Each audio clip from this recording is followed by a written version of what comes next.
Ayan, daon ng ampalaya. Igugulayin natin. Lalagay natin dito. Ayan, kumukulo na. Ayan. Ayan, lagyan natin ng bagong na isda. Ayan. Kunting bagong lang. Para maglasa yung ulam natin. May isda na yan. Isda.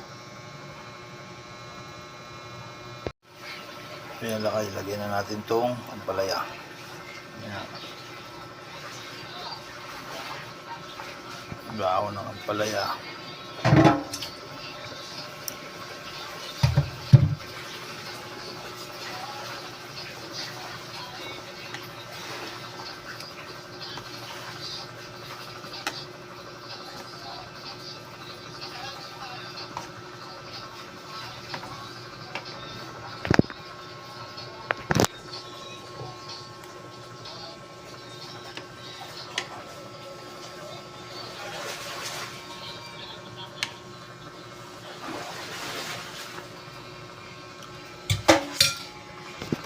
O yan, lakay yung sinabawang pritong isda may daon ng ampalaya.